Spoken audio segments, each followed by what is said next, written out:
We're really excited to dive into our first session it's called Postcards from Hawaii's Future.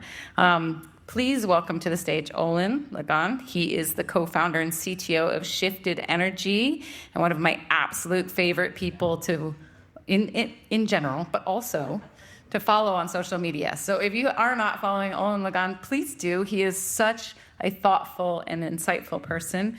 And his whole panel, please come on up. Tiffany Hewen and Young and Gabriel. See you. Oh. I'm assuming we're here.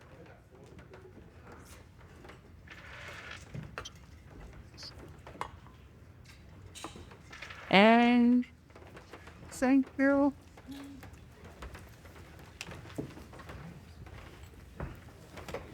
Aloha. Hey. It's on? Aloha. Thanks, So my name is Olin Lagan. I'm a serial entrepreneur. So I love starting companies, and we got the pleasure of being the first panel. So I've been on calls for 3 hours, so excuse my voice a little bit, but our panel is called Postcards from Hawaii's Future.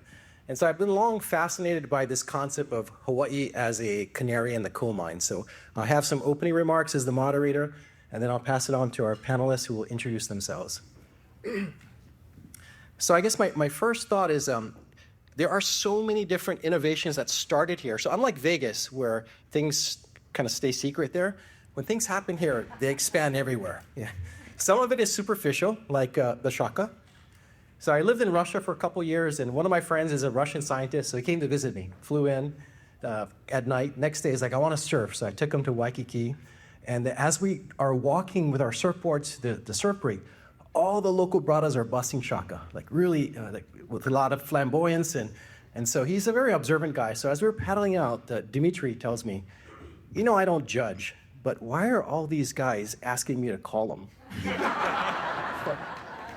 Yeah. He didn't know what a shaka was, right? So it didn't reach Russia. That did not export there. But he's very observant. So he also said, I'm the only one in Speedos. You guys might notice that. So you might see Dimitri on the beach somewhere today. So anyway, for my opening remarks, I took some notes. I don't know if it's Tim Dick here. Is he? No, he's not here. So he's a friend of mine that has captured all these innovations that started here. So I wrote down a bunch of them. I just want to just rifle all through some of these things to give you an example of things that start here, innovate here, then are exported everywhere. So let's start back in 1830. One of the first public education bills, Hawaiian Kingdom, fully funding public education, 77 years before the US followed suit. 10 years later, 1840, world's first universal health care. And this is 50 years before Germany followed suit.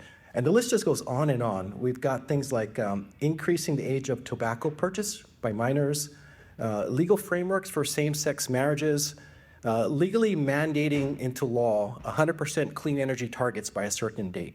Like these are things that start here. And then on the technology side, we can kind of go forward to 1971. Anybody was alive in 1971? We got a few folks there, right? 1971, AlohaNet was started. And so this was the world's first wireless packetized data network. So started here, and you guys use this every day with Wi-Fi, your cell phones, satellite communications, Ethernet. Catamarans started here. Surfing, of course. Aquaculture, farming the sea. Crowdfunding, that was one of my companies. We started that first industry here. Containerized shipping and containerized shipping cranes. Air courier services. Next time you guys get an Amazon Prime package, that started here, like that air courier service. Modern resorts, biodiesel production, streaming content delivery services, artificial corneas. I got way more than I can share now. But I think the point is that, unlike Vegas, things do spread out from here. And so with that legacy in mind, I'm going to pass it to our panelists who are going to share a little bit about themselves and their thoughts about Hawaii as a canary in the coal mine. So let's start with Tiffany. Thank you so much, Olin, and it's so wonderful to be here. If you are not following Olin on Instagram or LinkedIn, I highly recommend it. He is such a wealth of knowledge. So my role is Senior Director of External Affairs at Elemental Impact, and I've lived a bunch of places around the world similar to Olin, like Boston and London and Sydney, but nothing makes me more proud than to say that I am from Hawaii. And, I recently became a mother to a little 1-year-old. And when you ask me, what does Hawaii's future look like? I now imagine it through his eyes. So a little bit about Elemental. We're not your typical investor. We started right here in Hawaii 15 years ago after something called the Hawaii Clean Energy Initiative, which Olin alluded to, where the state, set really, really ambitious climate goals to move our economy off of fossil fuels as the most dependent state on coal and oil for electricity. So in those 15 years, we've invested in over 160 companies, and today we consider ourselves a nonprofit investment platform. That includes Earthshot Ventures, which is a venture fund that we launched in 2021, which was designed to mobilize venture capital to climate technologies. But as a nonprofit, Elemental is really focused on advancing technologies which are focused on communities, or focused on environmental and economic benefit for our communities. So we've deployed over 80 million in the last 15 years of catalytic capital into these companies. And these are, founders and entrepreneurs who are focused on creating solutions for things that touch our everyday lives, like energy, water, food and agriculture, industry, built environment, and nature-based solutions. And over the years, I've had the privilege of working with Olin and his CEO at Shifted Forest, and I think they're one of our first actually portfolio companies, like about 12 years ago now. And I think one of the things that I admire most about them is their dedication to making sure that the solutions that they're creating around helping our residents to bring down their utility bills are actually reaching, their neighbors, their communities, and their family members, even though they're deploying this solution all over the United States. And I think that's what makes Hawaii really special. And so, this isn't an easy road, though. I think, like Olin will tell you, or Forrest will tell you, and this is the issue that we're really seeing with our startups. So as our companies have matured over the past 15 years, so have we. We've grown right alongside them.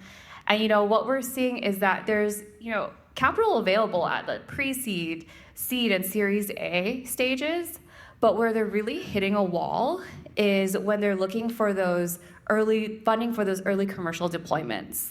And so that could be their first facility, or it can be fulfilling an order for a large commercial customer. And that challenge is something that we call the scale gap.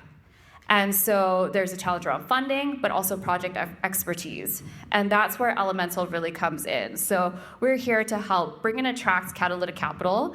That's venture capital, that's philanthropic capital, even corporate capital. We're here to bring project expertise and also support local partners to help get our companies there. Because we know that technology is just half the solution, but we really see communities as the other half.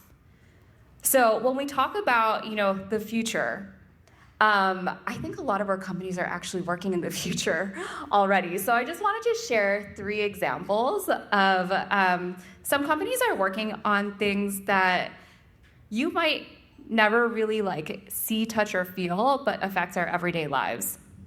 So the first company is Nitricity. And they're focused on fertilizer. So did you know that most fertilizer comes from either China or Russia? And it actually accounts for 2% of our global emissions. That's equivalent to 170 million cars. So what Nitricity is doing is really cool. They can actually produce nitrogen fertilizer out of just water, air, and renewable energy. So just kind of think of how a hydro panel or solar panel might work. And what's really important about that is that it then localizes our supply chains for food and agriculture. So farmers can actually produce fertilizer on site, reducing our dependency on other countries to import this very, very important commodity. The second is Mold. How many of you have a laptop or cell phone that's been sitting in your closet or on a shelf for the past 10 years because you don't know what to do with it? So as we increasingly rely on digital infrastructure, companies like Mold are really important because what they do is they have a robotic microfactory. Have you ever heard of that term? Well, they have a robotic microfactory. You can actually assemble and disassemble really complex electronics like PCs or laptops or servers, which is really important, especially as we see the rise in AI in data centers, which you'll hear a lot about AI from Gabriel here in a bit. And what's really cool is they also work with manufacturers to actually create new products from those pieces that they're disassembling. So creating a more circular economy within our electronics. The last company I'll talk to you about is Matter. So they are focused on water, which we all know how important water is. But what they do is they actually filter out microplastics from our water. So they've created the most advanced microplastic filtration system that doesn't need, like any cartridges or replacement parts. And their first kind of beachhead market around that is inputting their solution into washing machines. Because did you know that every time we wash our clothes, it actually releases microplastics into our wastewater streams? So, these are just 3 companies that I'm sharing with you that are from like our most recent portfolio that, again, we don't see their solution. We can't necessarily buy it on the shelves, but they're so important to enable us to live in more harmony with our environment. So when you ask me, like, what do I see for the postcards of Hawaii's future? I really see pictures, hopefully, of all of you, those entrepreneurs and founders who are working on solutions that will help make our world a better place for our future generations. Thanks, Stephanie. All right, Gabe, you're up. Yeah. So that was amazing. I am Gabriel Yanagihara. I was born and raised on Maui, and I'm a middle school teacher. I teach emerging technologies at Iolani School, and one of my favorite things about this experience and the opportunity to be here is to hear these stories of these local technologies, local companies that don't make it to the day-to-day conversations that we have with our students. So just being here and hearing those really cool projects is awesome because I'm going to take all of those back to my classroom and share them with everyone back there. So part of my role with being a local educator is to make sure our students are equipped with the skill sets and tools that are going to provide them the greatest opportunity to become the workforce that you all are going to be hiring here locally.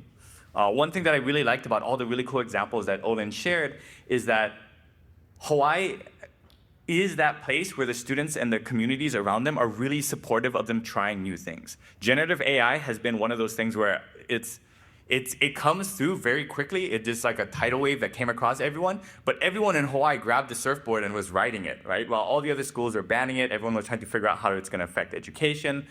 We saw schools and local nonprofits and everyone pick up the tools and run with it right away. The one story, which is really funny, this is Postcards from the Future of Hawaii, was a project that we did about a year and change ago called Postcards from the Future of Lahaina. So I'm originally from Maui. And Yayoi Hara from the Jodo Mission Temple, which burned down, unfortunately, in the wildfires, reached out because she wanted the students and the people in that community to be able to have voice and have say in what the redesign was going to look like, right? The students who were there, who lost their homes, obviously could not afford a $20 million architectural rendering firm to come and bring their visions to life and to have their voices be seen and heard. So we used Midjourney, we used some other free image generators as well, and the students themselves learned interview skills, and they pitched ideas, and they had generative AI create those postcards from a future Lahaina based on what they wanted to see. Right? These are the students and these are the youth that we want to live here and stay in Hawaii and be the workforce for all of us in this room, while also being stewards of the place and the land that we're in. Being able to amplify their voice with these essentially free generative AI tools has been amazing. So the students created these awesome, cute little postcards of, park benches, of like free bike rental spots. And I'm going to be honest here, there's a lifted pickup truck in every single one of those images that was generated. So there's a balance there, right? Between like, I really love this idea. I want this sustainable like taro fields right next to the beach where we can hang out with our families and everything. But I also want parking for my pickup truck, right? So, but it was an unfiltered view of what their visions of the postcards of the future were. Then we could print those at like 8 to 10 cents each and ship them not just to the politicians or the decision makers, but to the construction workers, to the crane operators, to every single person who is helping to rebuild and support our communities. And we could just share that vision with them. That ended up spurring a bunch of other projects across the state.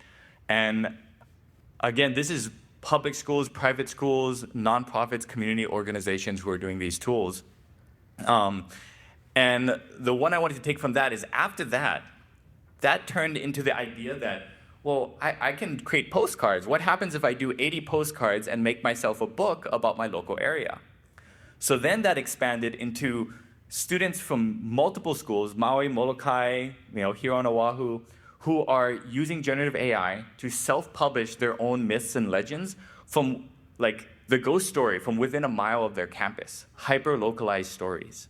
And they're using like the free generative AI tools to proofread, to help come up with that, self-publish on Amazon for free, and then order just 6 copies for the library.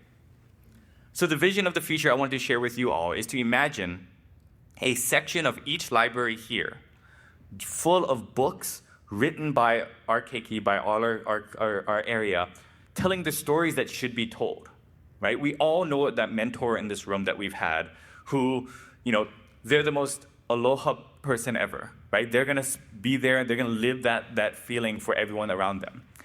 They're not gonna be the person who pats themselves on the back and be like, I'm gonna hire a ghostwriter, write a book about me, right?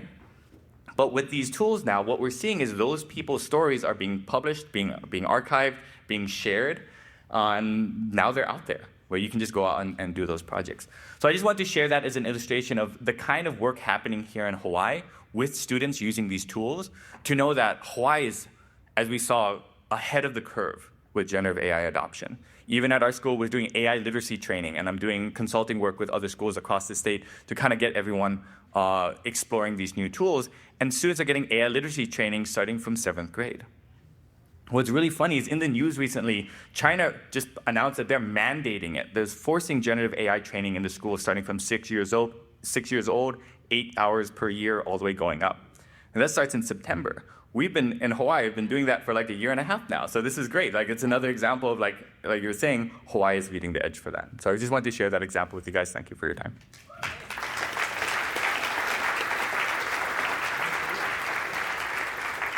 All right. Morning. Aloha mai kako.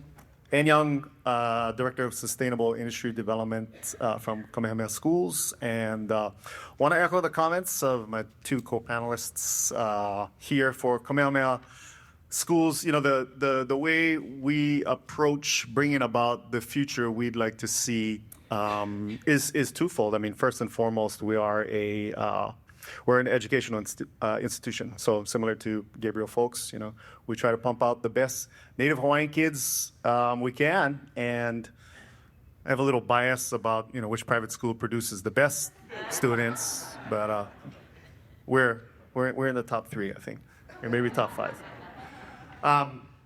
And then we also have. We're very fortunate to have been around from 1887, have a large land corpus, and on Monday we had a $15 billion endowment. On Tuesday, I think it was maybe 11, and Wednesday might have been 13 or so. Anyway, we have capital that we can apply to the local market. And so, like Tiffany, we've been looking for small, values-aligned companies in a very strategic way to apply some of our endowment to in order to bring about the change we want to see. So focusing on real short value chains. And, it's no matter what you think of the times, it's a time to rethink how we're going to create success. Yeah. And so for Kamehameha Schools, what that's looked like is understanding our portfolio footprint. We're a large landowner in Hawaii, 380,000 acres. And that spans from conservation all the way through to residential, commercial, industrial, agriculture. And so for us, you're really trying to apply our leverage and bring about the entirety of the value chain, 4 value chains that we have a significant position in, and trying to make these targeted investments in small companies and help them succeed again to achieve that future we want to see. Now, I want to touch on a couple of things folks have already said, and one I think is the brain drain. So I'm going to take a little bit different tack. A couple months ago, I killed my calamansi tree, and not on purpose. I didn't murder the tree. It was more more a misunderstanding between myself and the tree. And what it was that this little guy bought him from a local plant vendor, put him in a large pot, figuring they wanted to start there. And then about a month later, he started to do well. So I thought, okay, maybe I'll put him in a bigger pot. And so I tried to repot him, but what had happened was when I pulled it out, even though the top was only this big, the roots were enormous. I mean, it filled the whole pot, and it pretty much become root bound. So even though I put him in a bigger pot, there was kind of no hope for him. Anyway, what's the point of this story, Mr. Young? So getting around there, it's just got me thinking about brain drain, and part of what makes Hawaii special. You guys are all innovators. We want to win the talent race like everybody else. And I'll tell you what that is. And that's because, when an organism gets deeply rooted, it's difficult to dislodge them without, some kind of pain. And for all of us, Tiffany mentioned she loves saying she's from Hawaii. I do as well. I'm from the Big Island. Gabriel as well. And so what we've done in prior years has really set the stage for our success in the future. Unfortunately, there is a brain drain in Hawaii. We had this diaspora. But what is that? It's a ton of people who are rooted to Hawaii, who are brilliant, who have gone out into the world and collected all these experiences. And what we need to do, and what we'd like to do from the Kamehameha Schools perspective, is really prepare the nest, make it ready for everybody to come back, and bring all that diversity of experience, bring all that talent back to Hawaii, especially with the way that businesses can succeed these days, where you don't necessarily physically have to be anywhere, really. Yeah. And again, just really create that ecosystem for folks to come back. So, for all of you folks, that is not only the company foundation piece, but as we're allocating our capital out and looking at small investments, what we see a lot is the second tier as well, the professional CFOs, the professional COOs, those second level but good paying jobs that can help your company scale and create that workforce that's going to be the platform for success for small companies in Hawaii, and that's really where we want to be.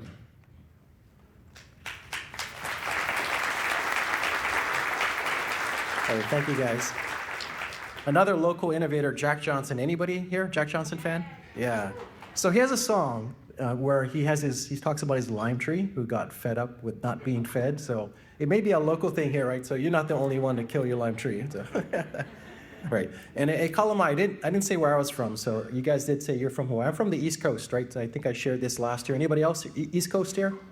What part? What? Where? Virginia. Oh, I'm from Waimanalo. Yeah. Yeah. Very postcards from Hawaii. Yeah. So anyway, I have access to these guys. We've got a few minutes, so I want to take some questions from the audience. Anybody want to throw out a general question or a targeted question? Come on, you guys have had coffee. Anybody out there? Or we can pick. Yeah. I've got some questions if not. Yeah. Oh, we got one. Correct.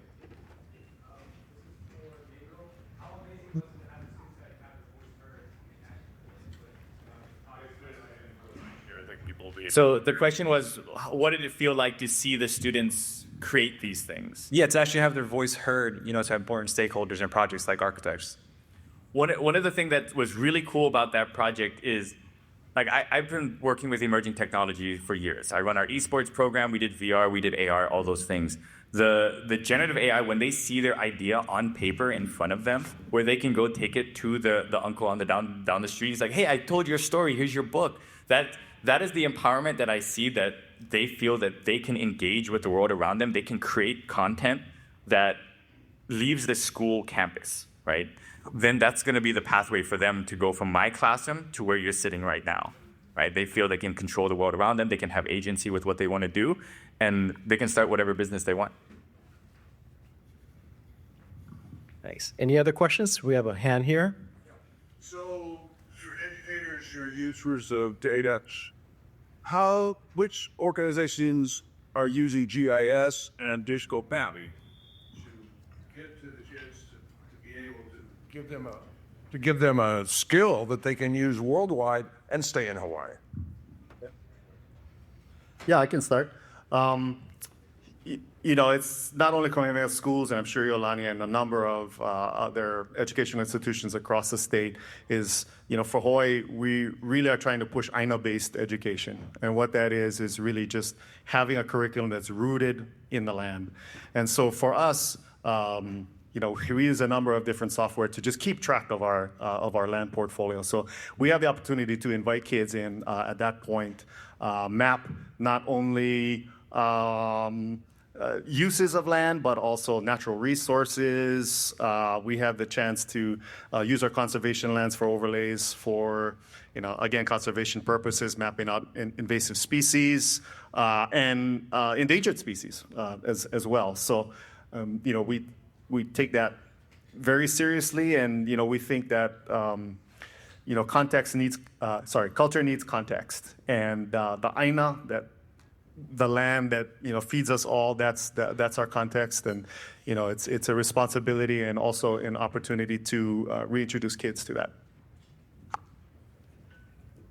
Any other questions? Got another hand here. Quick question.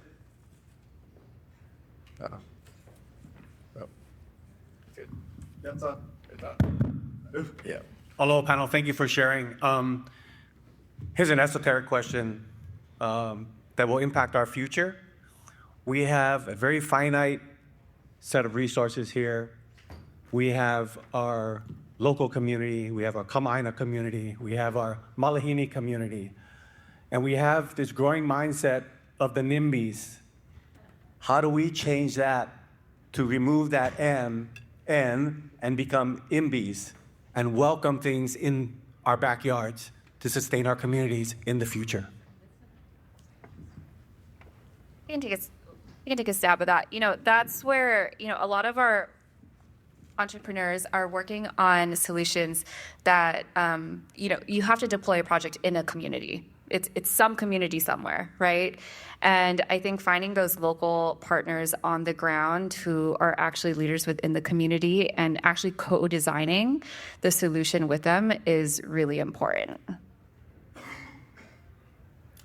I'll jump in, and I don't know if a lot of us were mentored by a person named Pono Shim. And he used to say, you have to create a vision that people can see themselves in. And I think that's just what we've done over the last couple of decades, is continue to paint visions that people don't see themselves in. And so, to your question, it's really about, to Tiffany's point, collecting that community feedback, but also, understanding what's real, what's practical. And, from the Hawaiian's perspective, you got to let the Aina lead, right? You can't plant a cactus where it's wet. Right, so you gotta understand your resources and what the carrying capacity is, and be able to make room for that, and be realistic about those constraints. All right, I think our time is up, so thank you very much. You can reach us after talk story sessions.